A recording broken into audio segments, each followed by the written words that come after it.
Hey there, I'm Diana Blass, and this is NRN's In the Mix. Summer is sizzling, and so are menu prices. Oh my gosh, it really is sizzling. Olive Garden is planning to raise menu prices again. Almost $9 for a Big Mac. The latest June U.S. Consumer Price Index report says it all. Food away from home was up another 4.1%, a slight bump from last month.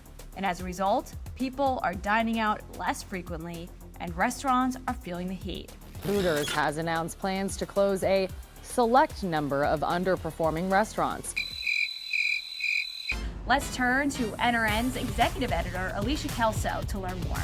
Basically, there's sort of a perfect storm, a confluence of challenges, if you will. It starts sort of with debt. Many operators took out higher than usual debt to get through unprecedented challenges throughout the past several years. And of course, interest rates remain high, making that ability to pay back that debt much more difficult. Number two, the operating environment remains really, really challenged right now. Everything from rent to labor, to construction to equipment costs are up, impacting, the entire P&L. And then number three, what I would argue is the final nail in this coffin is consumers have started really feeling the pinch of their own inflation. How was lunch? Pricey. And once consumers start to feel the pinch, one of the first places, if not the first place that they cut back, where they pull in the reins, is on restaurant spending.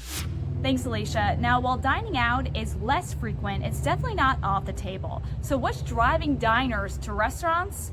Well, it starts with adventure. Adventure? Hi, it's Senior Food and Beverage Editor Brett Thorne reporting to you from the lamb beat. Lamb is, of course, not the most popular meat in the United States. That would be chicken, followed by beef, and then pork. But lamb is growing in popularity, according to Technomic. I've been dreaming of lamb chops for dinner. And if you look at broader trends of bold flavors and food that's a little adventuresome, but not that adventuresome, then lamb fits the bill. Bon appetit. I also learned that independent restaurants are better off offering it often as a special. The tasting menu. Allowing servers to kind of hand sell it as something that's a little unique without being too scary. Reports also underscore that consumers want quality, something exposed by NRN's editorial director, Sam Okus. He takes us to the restaurant home to the filet mignon of chicken. What did you say? Surprisingly, my kids have been good eaters. That's good! Recently, that included our visit to Huey Magoo's. It's a franchise out of Florida, chicken tenders. They claim to be the filet mignon of chicken. Literally the secret sauce is special. What we buy, how we buy it. A tender is not a tender is not a tender. Can assure that they were really good chicken tenders. And so they have salads, they have sandwiches, they have wraps. Really something for everyone in a fast casual setting and very high quality. Hey, Dad, that is actually good.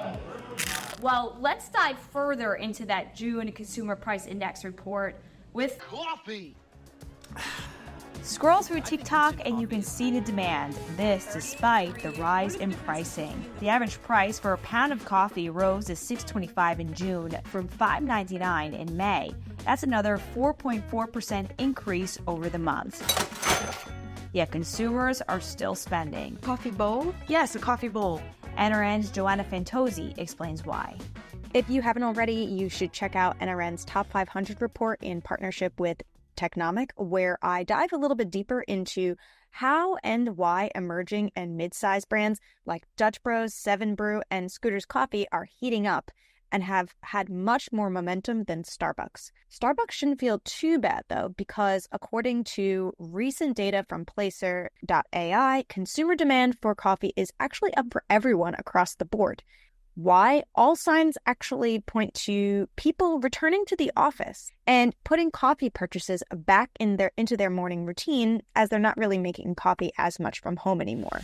We wrap up today's In the Mix with NRN's Ron Ruggles. He shares some of his interview with Clint Wood, Fox Restaurant Concepts Chief Culinary Officer, who recently opened Culinary Dropout's latest installment in Dallas.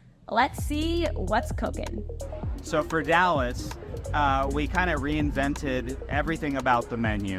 We added a whole section with sushi.